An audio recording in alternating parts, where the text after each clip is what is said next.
धीरूभाई अंबानी की सफलता का रहस्य अगर आपको समझना हो तो दोस्तों सबसे पहले उनके जीवन की एक घटना मैं आपको बताती हूँ जिसे सुनकर आप बखूबी ये समझ जाएंगे कि आखिर कैसे एक पकौड़े बेचने वाला इंसान धीरूभाई अंबानी बना। तो दोस्तों एक बार धीरूभाई अंबानी को अपनी पहली तनख्वाह मिली जो मात्र 250 रुपये थी और उन्हीं 250 रुपये को लेकर वे 5 स्टार होटल में चले गए और वहां पर 250 रुपये की महंगी चाय पीकर वे आ गए, जबकि उनके दफ्तर में मात्र 25 पैसे में चाय कर्मचारियों को मिल जाती थी।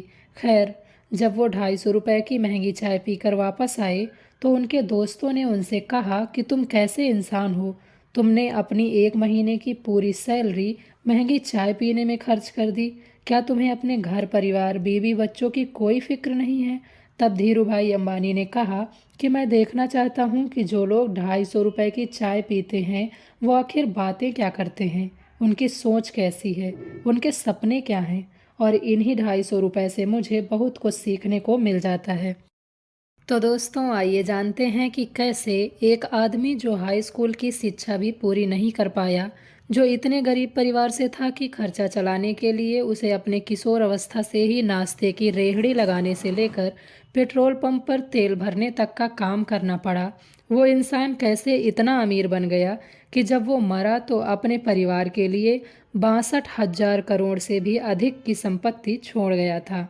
दोस्तों धीरूभाई अंबानी बिजनेस की दुनिया का वो सफल चेहरा है जिसने हर एक गरीब को उम्मीद दी कि सफल होने के लिए पैसे की नहीं बल्कि अच्छी नीयत की ज़रूरत होती है। सफलता उन्हीं को मिलती है जो जोखिम उठाते हैं।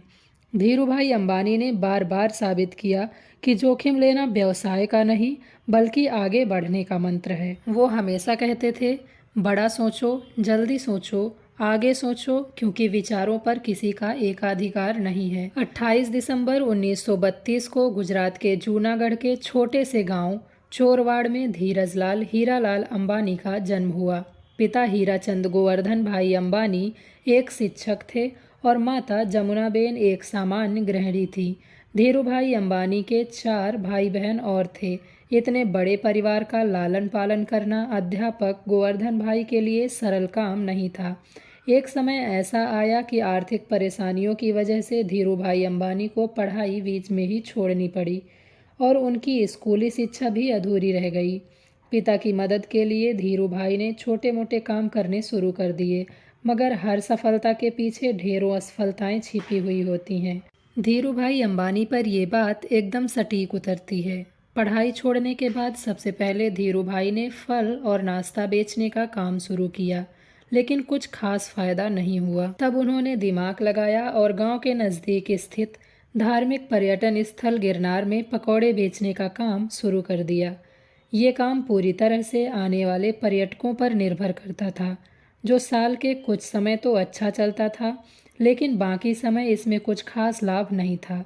धीरूभाई ने इस काम को कुछ समय बाद बंद कर दिया और धीरूभाई हार मान लेने वालों में से नहीं थे। उनका मानना था कि वह पथ क्या पथिक कुशलता क्या यदि पथ पर बिखरे सूल न हो, नाविक की धैर्य परीक्षा क्या यदि धाराएं प्रतिकूल न हो। बस इसी मंत्र का अनुसरण करते हुए धीरूभाई ने फिर नई यात्रा शुरू कर दी। हालांकि बिजनेस में मिली 2 असफलताओं के बाद उनके पिता ने उन्हें नौकरी करने की सलाह दी थी, जिसे धीरूभाई ने मान भी लिया था। उस समय उनके बड़े भाई रमणीक यमन में नौकरी करते थे। उनकी मदद से धीरूभाई को भी यमन जाने का मौका मिला। वहां उन्होंने सेल कंपनी के पेट्रोल पंप पर नौकरी की और महज 2 सालों में ही अपनी योग्यता की वजह से मैनेजर के पद तक पहुंच गए। इस नौकरी के दौरान भी उनका मन इसमें कम और व्यवसाय करने के मौक़ों की तरफ ज़्यादा रहा। उन्होंने हर एक संभावना पर विचार किया और वो हर समय ये सोचते रहते थे कि वे किस तरह से एक सफल बिजनेसमैन बन सकते हैं। अगर समझना हो तो ये 2 छोटी घटनाएं काफ़ी हैं उनके बिजनेस के प्रति जुनून को समझने के लिए। पहली का जिक्र हम वीडियो की शुरुआत में कर चुके हैं, जिसमें हमने देखा था कि उनके दफ्तर में महज 25 पैसे में चाय उपलब्ध होने के बावजूद वो 1 रुपये की महंगी चाय पीने महंगे होटल में जाते थे ताकि वे बड़े लोगों से कुछ सीख सकें। इस तरह धीरूभाई अंबानी ने अपने तरीके से बिजनेस मैनेजमेंट की शिक्षा ली। जिन्होंने आगे चलकर हार्वर्ड से परंपरागत तरीके से डिग्री लेने वाले लोगों को भी नौकरी पर रखा। इसी तरह दूसरी घटना उनकी बारीक नज़र और अवसर भुनाने की क्षमता की ओर इशारा करती है। हुआ यूं कि उन दिनों यमन में चांदी के सिक्कों का प्रचलन था। धीरूभाई अंबानी को एहसास हुआ इन सिक्कों की चांदी का मूल्य सिक्कों के मूल्य से ज़्यादा है, और उन्होंने लंदन की एक कंपनी को इन सिक्कों को गलाकर उनकी आपूर्ति करनी शुरू कर दी। यमन की सरकार को जब इस बात का पता चला तब तक 3 महीने हो चुके थे और तब तक धीरूभाई अंबानी मोटा मुनाफा कमा चुके थे। यमन में धीरूभाई अंबानी ने एक अच्छा मुकाम हासिल कर लिया था, लेकिन वहां आज़ादी की लड़ाई शुरू हो गई और ढेरों भारतीयों को यमन छोड़ना पड़ा, जिसमें धीरूभाई अंबानी भी शामिल थे। ईश्वर ने एक सफल बिजनेसमैन बनाने के लिए परिस्थितियां गढ़नी शुरू कर दी थीं। इस नौकरी के चले जाने के बाद उन्होंने नौकरी करने की बजाय बिजनेस करने का फैसला किया। धीरूभाई अंबानी बाजार के बारे में बखूबी जानने लगे और उन्हें समझ में आ गया था कि भारत में पॉलिएस्टर की मांग सबसे ज़्यादा है और विदेशों में भारतीय मसालों की, जिसके बाद बिजनेस का आइडिया उन्हें यहीं से आया। लेकिन बिजनेस या व्यवसाय को शुरू करने के लिए पैसों की ज़रूरत थी। धीरूभाई के पास निवेश के लिए इतनी बड़ी रकम नहीं थी, इसीलिए उन्होंने अपने मामा त्र्यंबकलाल दामाड़े के साथ मसाले और शक्कर के व्यापार की शुरुआत की। यहीं पर रिलायंस कॉमर्शियल कॉरपोरेशन की नींव पड़ी, जिसने भारत के मसाले विदेशों में और विदेश का पॉलिएस्टर भारत में बेचना शुरू किया। इसके बाद रिलायंस ने सूत के कारोबार में प्रवेश किया। यहाँ भी सफलता ने धीरूभाई के कदम चूमे। जल्दी ही वे बॉम्बे सूत व्यापारी संघ के कर्ता धर्ता बन गए। ये बिजनेस जोखिमों से भरा हुआ था, पर उनके मामा को जोखिम पसंद नहीं था, इसीलिए जल्दी ही दोनों के रास्ते अलग अलग हो गए।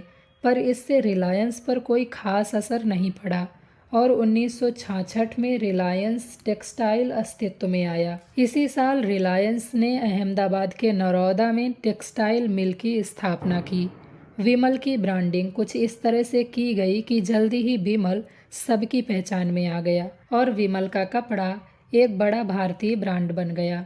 विमल दरअसल उनके बड़े भाई रमणीक लाल के बेटे का नाम था।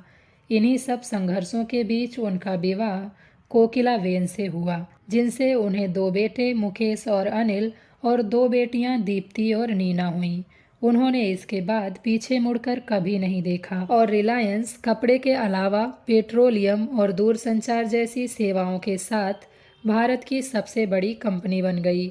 इन सब के बीच धीरूभाई अंबानी पर सरकार की नीतियों को प्रभावित करने और नीतियों की कमियों से लाभ उठाने के आरोप भी लगते रहे हैं। इसके अलावा धीरूभाई अंबानी और ब्रिटिश इंडियन बिजनेसमैन के बीच होने वाले बिजनेस घमासान पर भी बहुत कुछ लिखा गया। उनके जीवन पर आधारित एक फिल्म भी बनाई गई जिसका नाम था गुरु। इसमें अभिनेता के तौर पर अभिषेक बच्चन और अभिनेत्री के तौर पर ऐश्वर्या राय ने काम किया था। लगातार बढ़ते बिजनेस के बीच उनका स्वास्थ्य खराब होने लगा और 6 जुलाई 2002 को उनकी मृत्यु हो गई। साल 2000 के दौरान अंबानी भारत के सबसे रईस व्यक्ति बनकर उभरे।